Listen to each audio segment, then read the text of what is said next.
U.S. realities. $31 trillion. It's a number so huge you almost stumble over the words as they leave your mouth.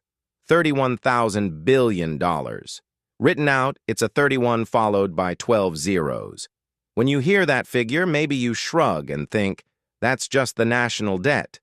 Governments borrow money all the time. But have you ever stopped to really ask? Who's on the other side of that debt? Who exactly did America borrow from?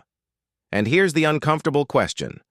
Was this debt truly used to build the nation? Better roads, better schools, stronger infrastructure? Or did much of it quietly flow into the pockets of a small and powerful elite? Today, we're peeling back the curtain on the largest debt machine in human history. This is not just a story about economics. This is a story about influence, control, and power. And that power might be concentrated in far fewer hands than most people realize. First, we have to understand the scope. The United States is the most indebted country on the planet. Over $31 trillion owed. That's more than the GDP of China, Japan, Germany, and the United Kingdom combined. But how does a debt of that magnitude even happen? The truth is, it wasn't built overnight. It's the result of decades, even centuries, of decisions, emergencies, and political deals. Think of it as a mountain that started as a few scattered rocks, but grew taller and heavier with every passing year. Part of that mountain is war.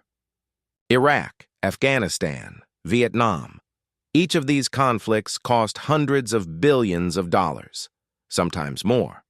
And that's not counting the long-term price tags. Healthcare for wounded veterans, lifetime disability payments, reconstruction of war zones. Wars don't just cost money during the fighting, they create decades of financial obligations.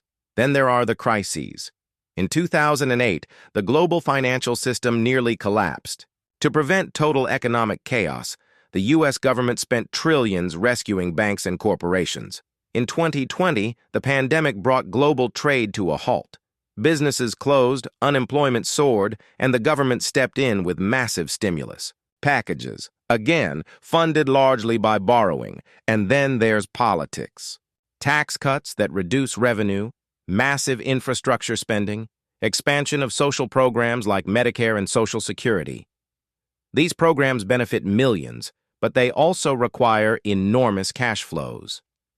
And here's the catch. The U.S. government can't just print money endlessly without risking inflation and a loss of global confidence in the dollar. So instead, America turns to debt. Every year it issues new treasury bonds, essentially IOUs promising repayment with interest. When you buy a bond, you're lending the U.S. government money.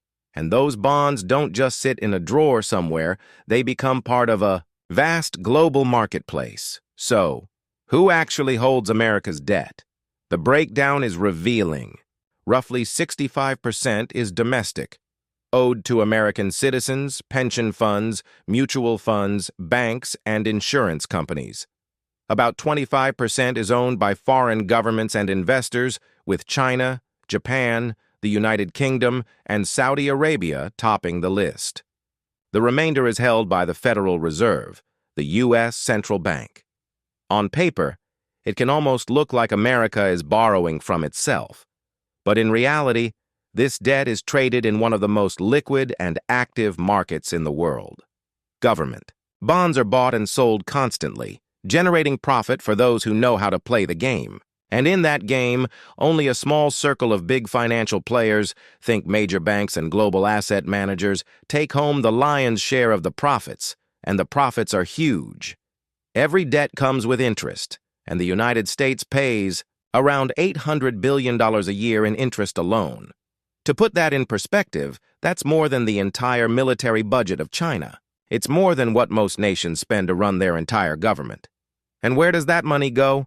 It flows into the pockets of Wall Street banks, trillion-dollar asset management companies like BlackRock and Vanguard, ultra-wealthy individuals, and hedge funds that specialize in government debt.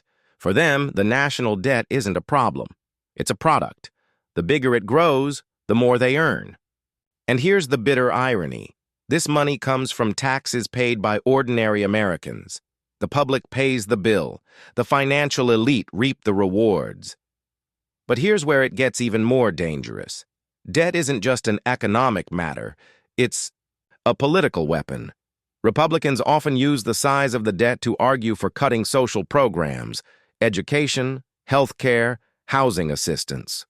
Democrats, on the other hand, may push for more spending on infrastructure and welfare, arguing that it stimulates growth, even if it means more borrowing. But both parties share one silent truth. A significant portion of the debt payments end up in the hands of their most powerful donors and supporters, the very people and institutions funding political campaigns. So the system works like this. The debt grows, politicians point fingers, the public feels the pressure. And behind the scenes, a small group collects a steady, risk-free income. Why doesn't this system change? The answer is simple but profound. The US dollar remains the world's reserve currency. This means global trade, oil, and most international financial transactions are conducted in dollars. Other nations, even those that criticize U.S. policy, buy U.S. treasuries because they are seen as the safest investment on earth. As long as that trust holds, America can borrow almost without limit. But what happens if the trust breaks? If nations decide U.S. debt is no longer the safest place to park their money? Interest rates would surge, the dollar would weaken, the cost of servicing the debt would explode, and the entire financial structure the U.S. relies on could begin to crack. This is why some economists describe the system as a balloon. It keeps inflating, and so far, it hasn't popped. But no balloon can expand forever. At some point, the pressure becomes too much, which brings us to the heart of the matter. Is the national debt truly an unavoidable tool of modern economics, or has it been transformed into a carefully engineered income stream for the financial elite? Are the calls for fiscal responsibility really about protecting future generations, or are they political theater designed to protect those who profit most from the system?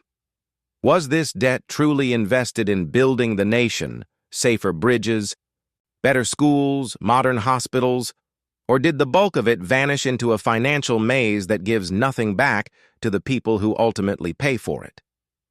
Debt is more than a line item on a government spreadsheet. It's a form of leverage, a chain that can guide the direction of an entire country. If we don't know who holds that chain, we can't possibly understand how it's being pulled, or where it's leading us. And perhaps the greatest danger is that most people never even see the chain at all.